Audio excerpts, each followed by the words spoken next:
Beberapa minggu belakangan ini, media massa diramaikan oleh pengakuan mengejutkan seorang pria bernama Aryo Kiswinar Teguh. Pria yang akrab disapa Kiswinar mengaku sebagai anak biologis motivator ternama Indonesia, Mario Teguh. Sontak pernyataannya menimbulkan pro kontra di masyarakat. Menanggapi hal tersebut, Mario Teguh kemudian menantang Kiswinar untuk melakukan tes DNA. Namun Senin lalu, melalui pengacaranya, Fidi Syarif, Mario Teguh membatalkan melakukan tes DNA. Karena menurutnya, apapun hasilnya akan menjadi pro kontra dan hujatan para fans serta haters. Ditambahkan Fidi, masalahnya kali ini bukan mengenai tes DNA, melainkan blunder pemberitaan yang sudah melanggar undang-undang pemberitaan.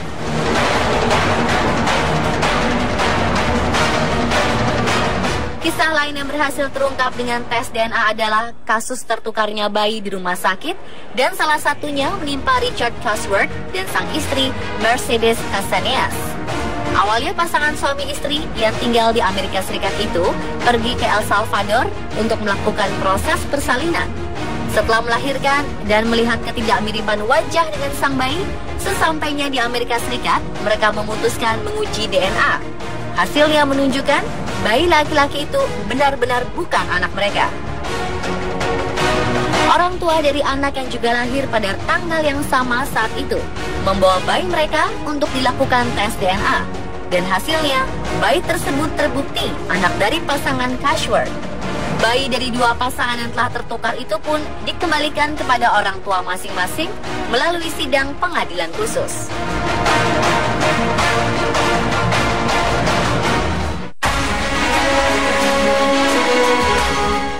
Tak hanya untuk memastikan tentang anak biologis, tes DNA juga dijadikan cara terbaik untuk mengidentifikasi jenazah.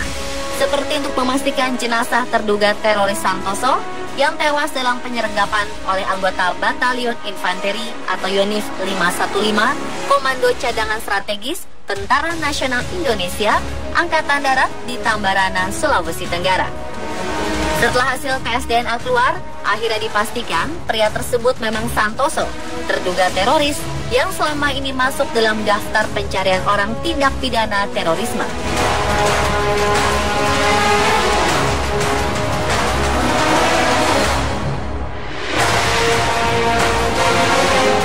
Lalu apa itu DNA? Apakah bedanya tes DNA biasa dengan DNA forensik?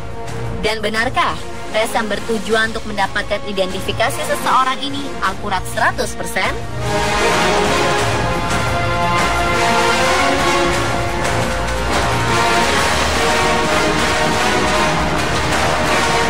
DNA atau deoksiribonucleic acid merupakan asam nukleat yang menyimpan semua informasi tentang genetika. DNA inilah yang menentukan jenis rambut, warna kulit, riwayat penyakit, dan sifat-sifat khusus dari manusia. Di dalam inti sel, DNA membentuk satu kesatuan untaian yang disebut kromosom. Setiap sel manusia yang normal memiliki 46 kromosom yang terdiri atas 22 pasang kromosom somatik dan satu pasang kromosom seks XX atau XY. Setiap anak akan menerima setengah pasang kromosom dari ayah dan setengah pasang kromosom lainnya dari ibu. Sehingga setiap individu membawa sifat yang diturunkan baik dari ayah maupun ibunya.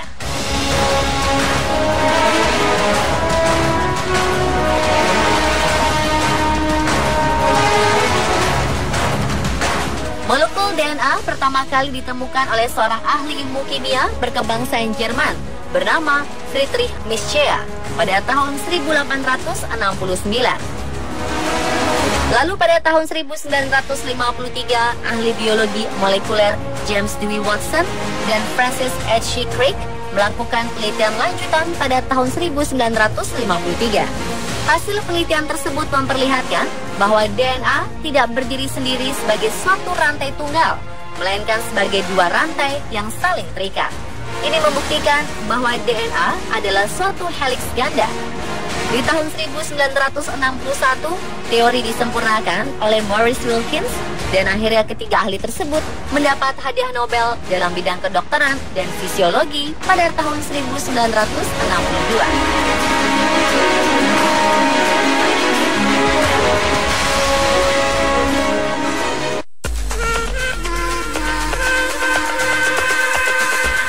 Dalam melakukan tes DNA, baik tes DNA biasa maupun forensik, terdapat 7 sumber dalam tubuh yang dapat dijadikan sampel.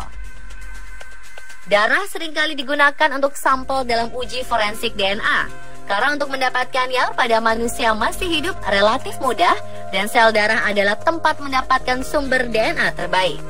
Sel darah yang diambil merupakan sel darah putih, karena sel darah merah tidak memiliki inti sel. Dari darah bisa didapat banyak sekali informasi genetika seseorang. Jumlah darah yang dapat dianalisis kurang lebih sebanyak 50 mikroliter atau setara dengan 0,05 cm kubik.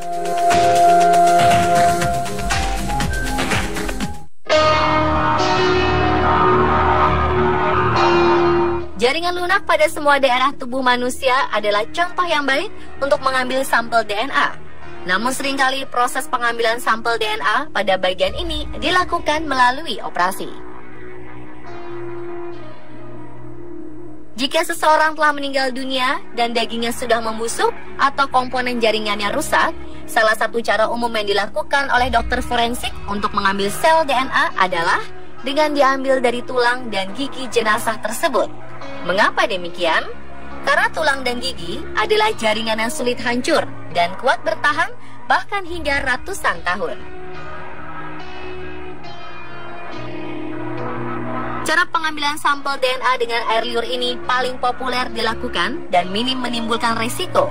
Hanya dengan cotton bud yang diseka pada permukaan mulut seseorang, maka seorang dokter mendapatkan sampel DNA orang tersebut.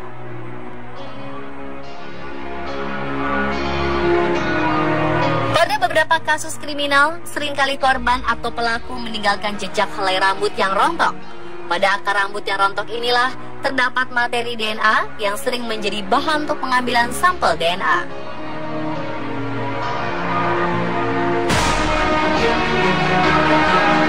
Sel kulit mati merupakan petunjuk yang besar untuk pekerjaan polisi dan detektif.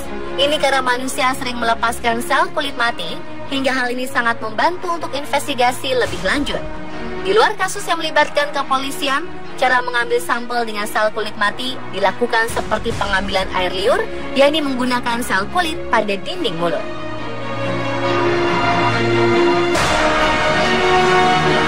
Dan yang terakhir dengan sperma. Hal ini dilakukan pada contoh kasus penyiksaan secara seksual. Sperma menjadi salah satu sumber yang penting dalam pencarian sampel DNA karena 5 mikroliter air mani sama jumlahnya dengan 50 mikroliter darah.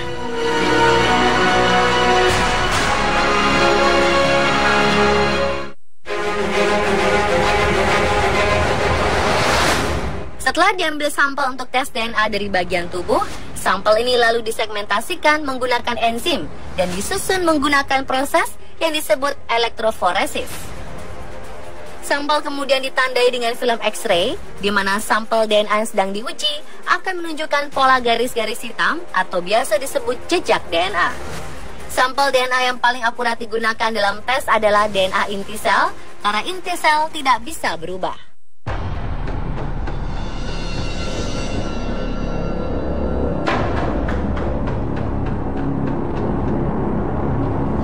Tes DNA memiliki keakuratan hampir mencapai 100%.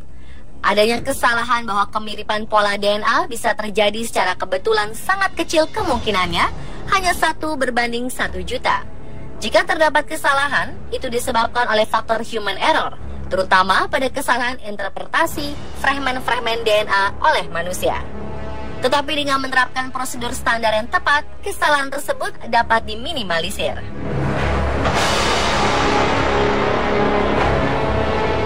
Dan pemirsa, itulah informasi seputar DNA versi on the spot.